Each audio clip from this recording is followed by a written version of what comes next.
During the COVID-19 lockdown, I did a video on the future and fate of the Infiniti brand, so it makes sense to get in to one of their vehicles at least in the 2020 calendar year. Now, this is really the only new vehicle that Infiniti has launched for quite some time. Yeah, they do some small refreshes here and there, but this 2020 Infiniti QX50 Sensory was a new for 2019 vehicle that was actually unveiled in 2017. There's a lot going on with this compact luxury crossover. MSRP for this specific trim here in Canada is $57,098. There are a couple options on here. This paint, this is dynamic sunstone red, costs $1,200. The other paint colors that are available, other than the basic white and black which were included, cost $750. I suppose it's in line with other luxury vehicles, but seems a little bit pricey when it comes to this vehicle. Now, if you're coming to this episode after the last Nissan product that I did, thinking that I am just a Nissan hater, well, you're in for a surprise because I really like this vehicle. The unique selling feature of this is its 2-liter variable compression turbocharged engine. Produces 268 horsepower, 280 pound-feet of torque.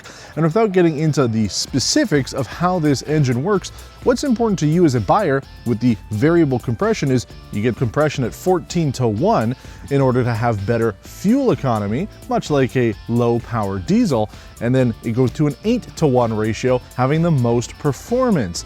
Very interesting take on this. We'll see how it works long term, as Nissan says that this is the first mass-produced, production-ready variable compression engine. Also, the displacement changes slightly as it goes up through that system, goes from 1,970 cc's up to the maximum of 1,997 cc's. So it's technically a 2-liter engine no matter how you slice it, but it is interesting. Now, I say I like this vehicle, and it's true I do. Driving on the road, really nice. We'll talk about that on our road test. One of the reasons why is because this shares the same platform as some new Mercedes vehicles, including the Mercedes-Benz A Class, the GLA that's coming out, and the GLB, which we have not featured yet. It's on the MFA2 platform. It was a joint venture between Nissan and Daimler to come out with vehicles. If you remember, the smaller QX30 was essentially a rebadged GLA-Class. But this was the only vehicle that Nissan really wanted to spend their money on. They say they just don't see the need to continue with that partnership in order to make it financially viable for them. So this might be the only vehicle on the MFA2 platform from Nissan Infiniti. And the one major difference between this and every single other compact luxury crossover we featured is the transmission. Unlike most that use an 8 or 9-speed automatic, this uses a CVT. So we'll talk about that on our road test. Overall, though, this vehicle comes well equipped at the Sensory trim. This was the top-end trim for 2019. For 2020, they've added an autograph, which just adds a slightly different interior feel to it with a unique color combination. But this comes fully loaded. It has adaptive LED headlights, LED turn signals, Nissan or Infiniti's Pro Pilot Assist with all the enhanced safety technology that you would expect, and a bunch of other things that we'll talk about on the inside. The only exterior feature that we're missing that we do see on other vehicles in this segment are power folding mirrors, but you pretty much have everything else on the outside. So let's jump in and see what's going on there.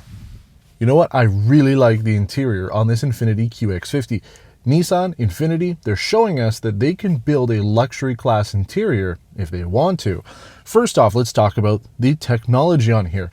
It uses an older design language in Infiniti's lineup, the dual screen infotainment system. Up top is where you would have Apple CarPlay, Android Auto, or your navigation map that's built in. Infiniti says this software is new for 2020, though I do feel it is still dated. The 360-degree camera could do with an improvement with the image quality, but it does work. You can see the lines. More or less, you can see what's behind you when you're using it, so it is functional. The second screen below, it's a 7-inch screen. Top one's an 8-inch screen, but that bottom screen can show you audio, climate, settings, things like that. And again, it feels somewhat similar to the 2018 Q50 that we featured, but the interior material on this car is where things are interesting. The dashboard and center console area, all leather wrapped. We have a suede-like material in between those pieces as well as the headliner. And it is a really nice setup here. This is what you would expect at the $60,000 price point. And thank you to Infiniti to making this possible. They could have just put plastic pieces throughout, but everything is pretty much soft touch. We do have the open pore maple wood, looks really nice, wraps around the front of this compartment, and honestly, I think it works really well. Front seats are heated and ventilated. One thing that you're missing on this, actually two major things that you're missing on this, there is no wireless charging for your phone, bit of a bummer. And I think the big bummer is no rear outboard heated seats. I mean, come on, at this price point, you should expect that from the back seats. A lot of basic cars are putting that on there, so it's a bit of a miss there. Panoramic sunroof is good. You do have mood lighting. I know they call it ambient lighting, but it's essentially just a yellowish light that runs around some of the trim pieces here. It's a small touch to have, but everything else works on this vehicle. Space is good, it's comfortable, good seating position throughout. But let's take this vehicle on a road test because there is a lot to talk about. This isn't really a continuation of the original QX50. Now that this is a front-wheel drive car platform, it really is more of a crossover than an SUV. So let's hit the road and see what else this vehicle has to offer. Variable compression. As I mentioned, I'm not getting into the specifics of how it works. We should have some B-roll. There were some, at least images, on Infiniti's press website going over a little bit of how it works. But the idea is you get better fuel economy when you need better fuel economy, and you get better performance when you want performance. Now this vehicle did 7.7 liters per 100 kilometers on our test loop in eco mode.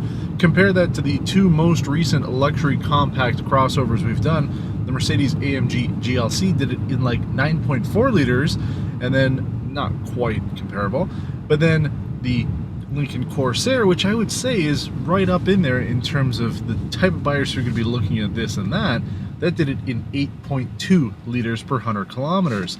So this was really fuel efficient. Now in town, as of filming this, we're averaging 10.2 liters per 100 kilometers, which is about average.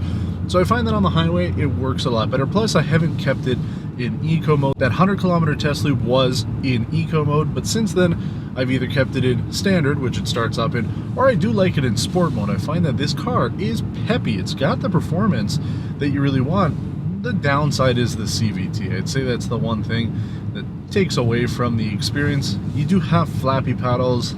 It doesn't do a whole lot, not really, but the engine itself works really well. So this shows us that there is potential for Nissan Infiniti to make something that's really good, really enjoyable, and isn't just a boring vehicle on the road. Does it offer anything unique? Just that engine. I mean, the rest of the experience is what you would expect in the compact crossover market, but I just feel that it does it very well. Yes, you're missing out on a couple of those features: wireless phone charging, power folding mirrors, and rear outboard heated seats, but it's not big. Pluses are you do have the rear side sunshades, nice large panoramic sunroof here, seats are comfortable, space in here is really good, and I am digging the interior design of this vehicle. I think it works. There's a lot to like about it, and very little to dislike. Fuel economy is good, performance is good. Throw it into sport mode, and things are happening. I would just skip using the paddle shifters. Another advantage to this vehicle is the way that the ProPilot Assist works. I haven't noticed this on the other vehicles we've tested with it, but I like it. It's almost like you're driving an EV in the sense that it's using adaptive cruise control even when you're not using cruise control. That's the best way that I can explain it. So for example, you're driving down the street, somebody's in front of you, they're slowing down, you take your foot off the gas, but you don't necessarily put your foot on the brake. The car will bring you to a stop. Now with any other car, it would just wait until the last minute until the emergency automatic braking engages. But the way that this works really is using the adaptive radar cruise control system and doing it all the time. Now you can turn it off, you just turn off ProPilot, but what I like about it, and I tested it, there was somebody coming to a stop sign in front of me, I just took my foot off the gas and it came to a full, continuous, gradual, nice and smooth stop without me actually having to put my foot on the brake. Now it did beep at me after, probably to tell me, hey, like, you gotta pay attention here. It's more for that than it is to have a complete, no paying attention at all driving experience.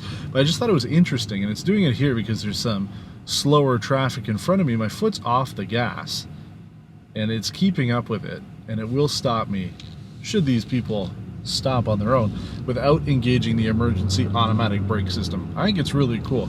You might not like it, but that is the first time I've experienced it outside of an EV.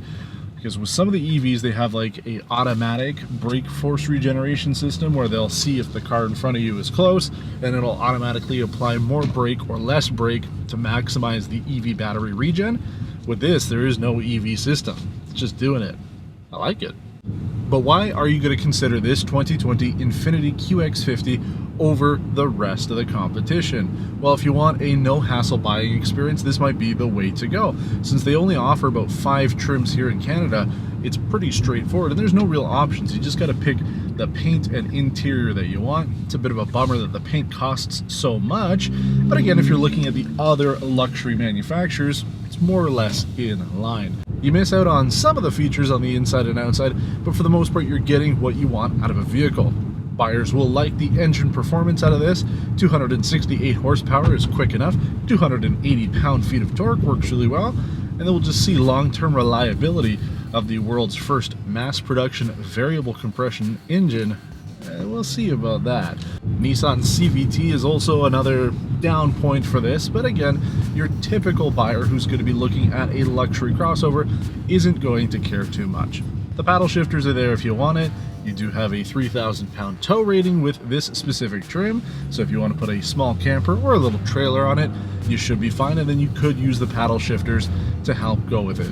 But the transmission is seamless enough as you're driving along. You hammer it, it takes a second or so to figure out where the RPMs should be, but it works well enough. Again, for the typical buyer looking at a luxury crossover, this is going to be right up your alley.